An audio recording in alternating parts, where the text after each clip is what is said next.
भारत की संत परंपरा में अनेक संतों ने समाज को आध्यात्मिक समानता और प्रेम का संदेश दिया। इन्हीं में से एक थे संत रविदास, जिनका जीवन और विचार आज भी लोगों के लिए प्रेरणा का स्रोत है। उनकी शिक्षा थी कि ईश्वर जात पात, भेदभाव या बाहरी पूजा से नहीं, बल्कि मन की शुद्धता और निष्कलंक कर्मों से प्रसन्न होते हैं। इस कहानी में हम जानेंगे कि कैसे एक साधारण कर्मी, जूता बनाने वाला संत एक ब्राह्मण को यह सिखलाता है कि मन चंगा तो कठौती में गंगा, यानी जब मन पवित्र हो तो हर स्थान पवित्र होता है।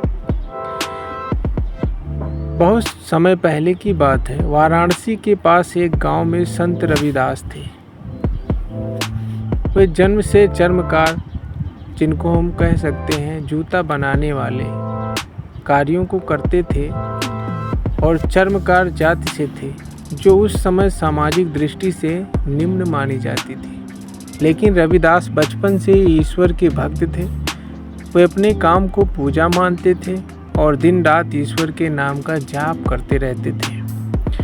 उनका जीवन बहुत साधारण था। वे मिट्टी की बनी हुई एक छोटी सी कठौती, चमड़ा धोने का बर्तन आदि में काम करते और उसे ही अपना साधन मानते। उनके घर में न कोई ऐश्वर्य था, न धन दौलत, लेकिन उनका मन अत्यंत पवित्र और शांत था। एक दिन की बात है, काशी से एक अमीर ब्राह्मण तीर्थ यात्रा पर निकले। वह गंगा स्नान करना चाहते थे ताकि अपने सारे पापों से मुक्ति पा सके। जब वह गांव के पास पहुंचे तो देखा कि रास्ते में एक आदमी गंदे कपड़े पहने एक गंदे से बर्तन में कुछ काम कर रहे हैं। ब्राह्मण ने घृणा से मुंह फेर लिया। यह कौन है जो इतना गंदा काम कर रहा है? ब्राह्मण ने अपने सेवक से पूछा। सेवक बोला, मालिक, ये तो संत रविदास हैं। ये जूता बनाते हैं, लेकिन लोग इन्हें संत मानते हैं। कहते हैं इनका मन बहुत पवित्र है। ब्राह्मण को यह बात बिल्कुल समझ नहीं आई। उसने सोचा, भला एक चर्मकार कैसे संत हो सकता है? संत तो शुद्ध ब्राह्मण होते हैं, जो वेदों का पाठ करते हैं और गंगा में स्नान करते हैं। ब्राह्मण ने संत रविदास के पास जाकर तिरस्कार भरे स्वर में बोला, तुम्हारा शरीर गंदा है, तुम्हारा काम अपवित्र है और तुम खुद को संत कहते हो। क्या तुमने कभी गंगा स्नान किया है? रविदास ने मुस्कुराते हुए उत्तर दिया, भाई, मैं तो अपने काम में ही मग्न रहता हूँ। मुझे गंगा जाने का समय नहीं मिलता, लेकिन मैं हर दिन इस कठौती में ही गंगा का अनुभव करता हूँ। ब्राह्मण ने हंसते हुए कहा, तुम्हारी कठौती और गंगा, यह तो अपवित्र जल है।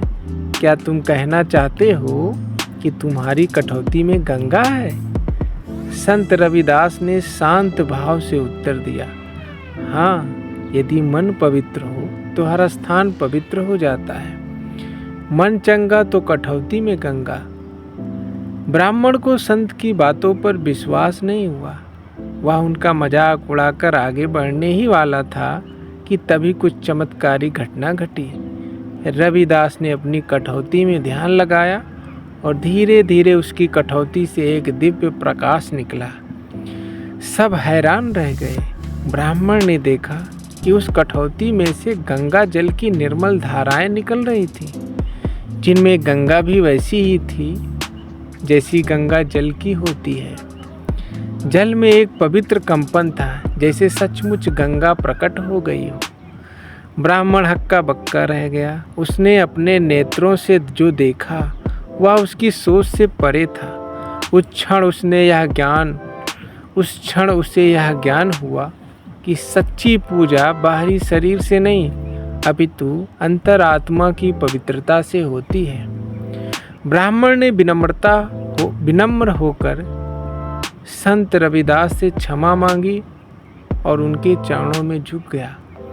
हे संत, उसने कहा, आपने मुझे आज वह ज्ञान दिखाया जो गंगा में 100 बार स्नान करने पर भी मैं नहीं जान पाया। आज मुझे समझ में आया कि जाति नहीं, मन की पवित्रता ही सबसे बड़ी चीज है।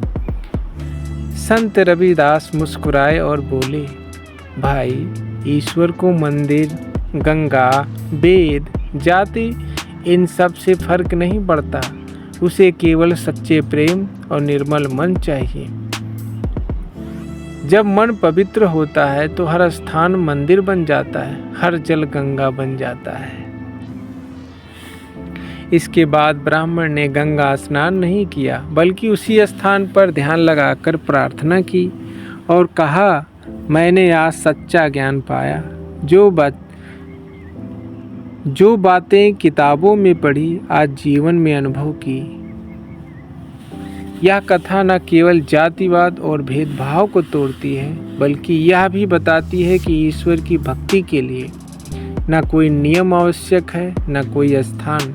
यदि मन सच्चा है तो ईश्वर हर जगह है। इससे हम क्या सीखते हैं?